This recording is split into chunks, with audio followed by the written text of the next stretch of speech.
The elves and the dwarves have hated one another for centuries. Today they put that hatred to sword and shield in this epic Rise of Mordor battle. Hey, how's it going? My name is jackiefishhh and welcome back to another Rise of Mordor engagement like I just said. Today we do have the Dwarves of Erebor going up against the Galadrian Elves, which should be really exciting. This battle is also a 2 vs 1 because the Elves seem to be a little bit overpowered, so I felt like I'd go ahead and give the Dwarf that little nudge in the right direction. They do have about 20,000 gold more than the Elves as well, which should hopefully give them that helping hand to make this a pretty goddamn close battle, which is what I'm really looking forward to. So to quickly go ahead and run through a few of the units that are being brought on the Dwarven side first. On the front line, they do have some of the Dwarven crossbowmen in their nice looking Iron Hill armor. Then as we go back, we do have some of the Axe Guard of Erebor. Oh my god, there's so much foliage and the dwarfs are so short. Yeah, we have these Axe Guard of Erebor. They're basically just like the normal dwarfs, but with a pretty actually nice looking axe if we can zoom in on it. Yeah, you can see the axe right there. Does look really cool. Then we do have some Vault Wardens. Again, we can't really see them too much, but the Vault Wardens right here are a effective unit, and they also have some axes. We then on the right hand side do have some of these Caravan Guard, basically Merchant Guard, which have been equipped with Dwarven weaponry. And then finally, as we make our way across, we have a Catapult, some of the Hammer Guard, I believe, right here. So some two-handed Dwarven Warriors. And then finally, we just have some Dwarven Spearmen. And maybe a few other units that we'll see. Yeah, we have some of the two-handed or two one-handed axemen right here, the shield breakers. That's going to be making up pretty much both of the two armies. Then if we take a look at the Elven forces, we can see that they have a unit of these Sentinel Cavalry. Very nice looking armor. They've done a great job here, and I love their white tint to them as well. Just kind of adds in a lot of, I don't know, it just makes the elves feel elvish with these bright colors. Then as we go along their front line for our infantry, you can see as well they don't have any low nods to them, so they're a bit laggy, but I mean they still look amazing. Yeah, so as you can see, they do have their spearmen. As we go back, they have some of their archers. These guys are going to be extremely deadly at range, and I think this is going to be the key to an Elven victory, is by using their range. Then they have their swordsmen right here, and then I believe finally they do have some more infantry over here. Yeah, the two-handed warriors, which we can see. The lag shouldn't be too bad as the units start to clash. The Elven units should be a bit more spread out because there's so much detail into this Elven armor, and that's why it's kind of a little bit jumpy here and there. Also, we do have like 14,000 soldiers or whatever. Oh no, not 14,000. That was a bit of an over-exaggeration. But we at least have, 11,500, so it should be very exciting. Let's go ahead and tell my Discord to go, and the battle will get underway. So this is one of the really exciting things about us playing these battles live, is that I have no idea how this battle is going to play out. No idea whatsoever. So literally the elves could absolutely demolish, or the dwarfs could come out on top as well. And I really like that about, these live battles. Kind of makes it feel a lot more, I don't know, more like a proper battle, where anything could literally happen, rather than something which I know is going to be really close, or I know is going to go super one-sided. Yeah, so the elves are going to be super laggy, and it doesn't like the dwarfs are going to be pushing forward one contingent of their force to take the brunt of the assault, and then the other dwarven army is going to make its way round the flank and try and close in. It's going to be very interesting to see how well the elves do with their arrows. Obviously, the Elven archers are going to have to get a lot of damage, but also the nice thing for the dwarfs is that they can close this distance very effectively with the trees being in the way, covering a lot of the arrow fire from really any sort of downside. Let's see the Dwarven battle line moving forward. Looks like they're hidden as well. I guess the elves can't see them. They've all kind of taken cover right now, sneaking forward. This means that they're actually hidden and the elves can't see them. I mean, the elves are getting very close, though. That looks so awesome, man. And I mean, this is actually amazing because look how close the dwarves are. We do actually have an artillery shot coming in as well. Big money. Oh, that was not amazing, but hey, it's a hit, Another shot coming in as well. Another couple shots. Here we go. Oh, a few kind of minor hits, but definitely doing some nice damage. But I mean, look how close the Dwarfs are. They are in perfect range right now, just to simply charge down the formation and just break them. As you can see, that's exactly what is going down on right now, as the infantry lines are all flying into each other. The artillery is pouring in on the Elves, and this is bad news for them, especially now that we have another army pushing around the flank as well. And we also have the axe throwers as well coming in. God, the Elves may be just completely outmatched here, but the archers are now firing, which is going to be pretty huge for this battle. It's going to be heavily down to these archers just doing damage, but the artillery is just flying in left, right, and centre. We do have the Elven shield walls forming up against the Dwarfs, and this is going to be the first little melee right here, even though it does look like the Elves are kind of struggling. I mean, it wouldn't have been a bad idea for the Elves just to simply sit back, let the Dwarfs charge forward at them, and just fire these rounds. That one a bit of friendly fire on the Dwarven fellows. A lot of archer fire as well. And that's going to be, really what turns the tide. It's just whether or not these archers can do the damage they need. How's the other army doing? And yeah, I mean, the entire Elven lines kind of had to shift around a little bit, as they do decide to go and try and fight against the Dwarfs over here. And this is a lot of the swordsmen, so I expect a heavy defense over on this side, where they have these elite swordsmen who can actually go toe-to-toe quite effectively with the Dwarfs. Whereas on the front line against the other Dwarven army, they have a lot more of these spearmen, which maybe aren't going to be as great against the, heavily armoured and also very skilled Dwarven, shock units. Them Grim Hammers with that huge two-handed hammer, these guys, the ones you're seeing right here, will just destroy the lightly armoured Elves. And you can see they're doing exactly that as more artillery comes flying in the background. This is not looking good for the Elves, but, Elves are Elves for a reason. They've had an eternity to fight hard and, train their skills for this exact moment. So we'll just simply go down this battle line with trees burning in the background. Crossbow bolts are firing as more artillery does fly out. Oh, the Elves, man. Struggling desperately in this eternal struggle.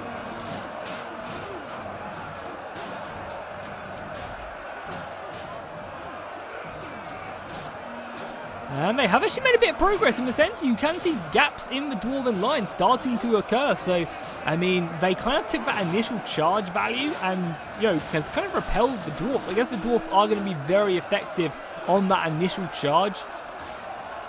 And then maybe the superior skill of the Elves are going to start to show in this battle. I definitely want to recreate the battle of the 5 armies with the, first battle between the Elves and the Dwarfs. And just kind of have like a what if the Orcs didn't show up and they just fought to the death. I think that would be really cool to have. And we'll make sure we make it like 15,000 soldiers as well, just to make it really, really interesting. So we can see that the battle lines are completely, starting to envelop the Elves. Their front lines are trying to fight. We do actually have a couple units who have spread across. I mean, we even have an Elven general right here. I don't really know what he's doing. He needs to be very careful, because if he gets stuck by, these spear guard or something, it's not going to be good. And I imagine these crossbows are going to be turning around and shooting him as soon as they get the opportunity. The Dwarves over here are slowly but surely making progress. We can even see the Vault Wardens right there. The heavy armoured pikemen. This is one of the strongest units. I very much prefer, though, the Vault Wardens when they have the shields. I think the shields kind of taped to their arms just make them look really, really cool. I wouldn't mind seeing that return. I'm going to be interested to find out how many kills this artillery does end up racking up towards the end of the battle.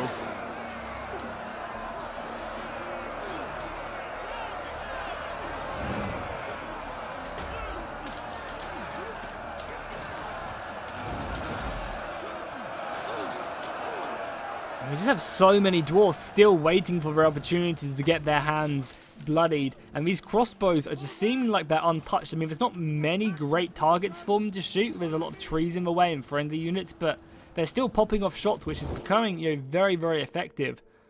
However, on this flank over here, red is pushing back some of the dwarven armies. I mean, they might break here, but even the elven archers can hold their own.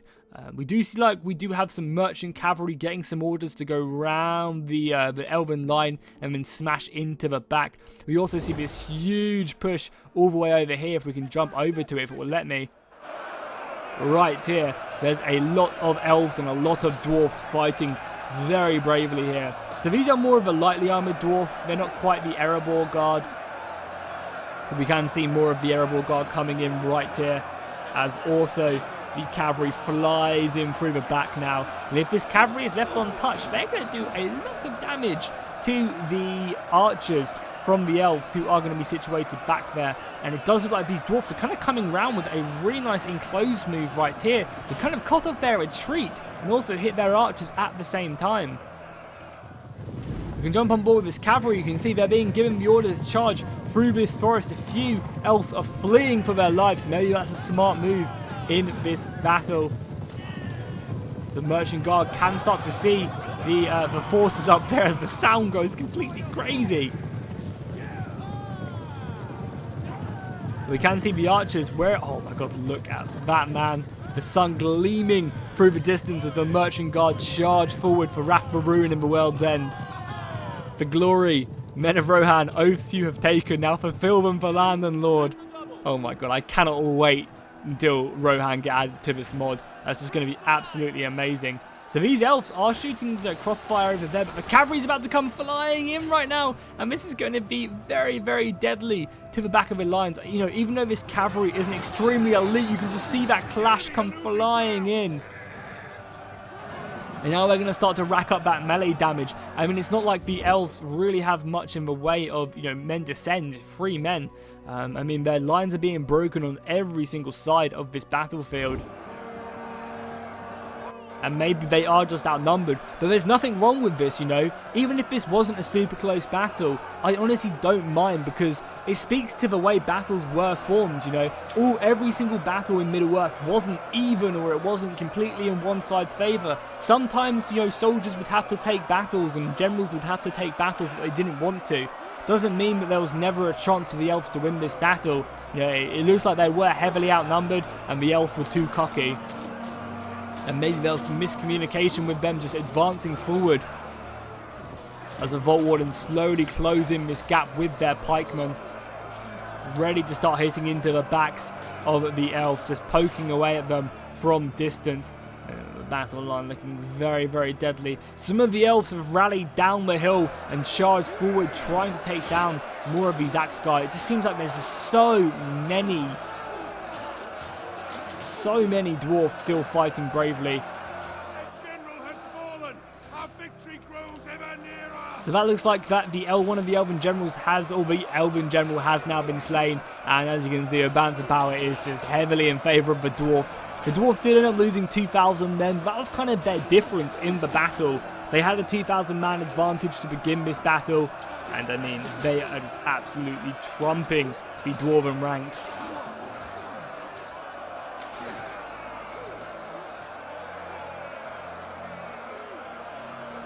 I was very interested to see how well this unit performs, though, because this is the armor-piercing unit, which tends to do plenty of damage. Maybe not enough of these guys have been brought, and I feel like the downfall of the elves is just they didn't get to use their key weapon, which is that long range and that bow in this battle. But hey, maybe the elves will rally a force, march on Erebor, and try and take them out. Do make sure to drop a like and a comment if you guys do want to see that Erebor and Elven rematch on the Battle of the Five Armies custom map. I think that'd be really, really cool. And if you guys want to know what the music is in the background, that's going to be the awesome Rise of Mordor soundtrack. I'm sure you can just Google it or YouTube it and it will come up.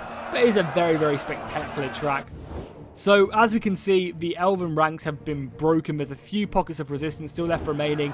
And they're going to be trying to take down as many of the dwarfs as they can before the battle does end. We have a nice little pocket of resistance right here. Even though they are surrounded, they're still fighting bravely. They've kind of enveloped the dwarfs right here, but then they themselves have also been like re-enveloped. It's like Caesar right here building his 2 walls. A wall to keep the enemy in and a wall to keep the enemy out. So many dwarfs, 4,000 dwarfs still pushing on as the rest of their legions march forward.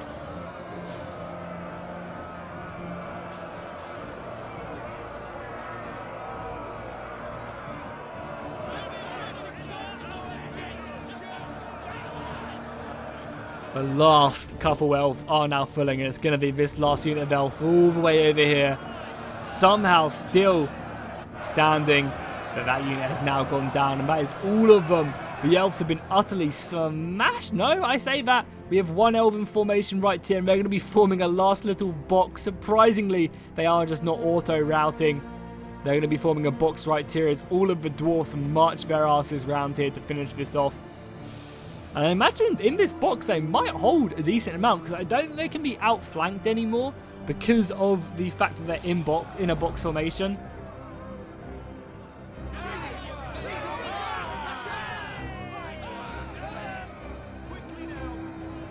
But then morale might just drop as soon as an enemy unit hits them, because they are literally the last unit. As I see their brothers falling back, retreating, they are like, we will hold this line so that you guys have time to escape. We will hold this. Remember us. As cavalry comes flying in, maybe not the best unit to send, but the dwarfs are cocky right now. They're like, yeah, we've won this battle. Let's send forward these mercenaries to try and avoid any more loss of dwarven life. More infantry moving around the side now. So you can just see this dwarven battalion is just given up now. They're like, yeah, we've won the battle. We're going to arrest. We're going to pillage the dead for their, their armor, their jewelry.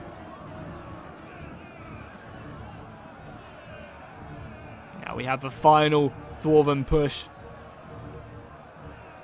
As I said, these guys will hold, and we do actually have one of the Grimhammer general units right here. It'd be cool to see this bad boy charge in with their high damage. You can see they have excellent melee attack, good melee defense, and average armor. Not having a shield makes them vulnerable to missiles, but at this point in the battle, it's not like it really matters, as the merchant cav comes in for another charge. But they just don't really seem like they're breaking this formation. You need sturdy dwarfs, and you need them now.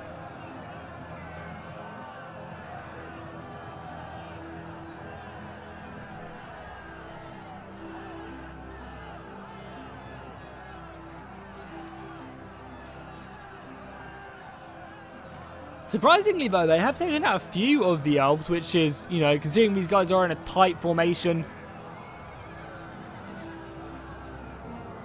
it's pretty impressive. But the dwarves are definitely just playing with their food right now, looking for a complete surround. The cavalry is broken bone, which doesn't surprise me. I don't understand why they don't just kill this unit. Okay, here we go. The dwarfs are charging forward. The actual general unit of the dwarfs is leading them, ready to get his hands bloody. The rest of the men are pushing on. Literally everyone is just colliding in. The axe is being thrown in, taking out many of these guys. And now it's going to be the last stand of the elves right here. The cavalry proving kind of nice, a little bit of cannon fodder. But this is what the dwarven two-handed hammers are made for right here. And there we have it. The battle is over. The dwarfs were just far too prepared for this battle, and I think the elves made big mistakes in coming far forward instead of just sitting back and letting the dwarfs come to them, because they did have the superior numbers, so it makes sense that the elves would try and use their range, and you can kind of see that in their kills right here. Their archers just not really performing how you'd expect archers to perform, whereas the dwarven infantry doing exactly what it should. Loads of kills on these guys, the shield breakers with over 100 kills, very nice. On the other army as well, the hammers over 150 kills on most of them, very, very awesome. The Elven general did take down 86 dwarfs before he got killed. And there are a few of these other warriors which did do pretty admirably, so hats off to them for holding their ground. Definitely impressive. But there we have it. Hopefully you guys enjoyed this battle. If you want to see more Dwarf on Elf action, do let me know and I'll be happy to go back onto the Battle of the Five Armies and do a what if the orcs never showed up engagement outside of Erebor. It should be epic, and I'll try and make it kind of custom and large so we have lots of units. Should be pretty fun. So make sure to drop a like and a comment down below, and I will see you guys in the next one.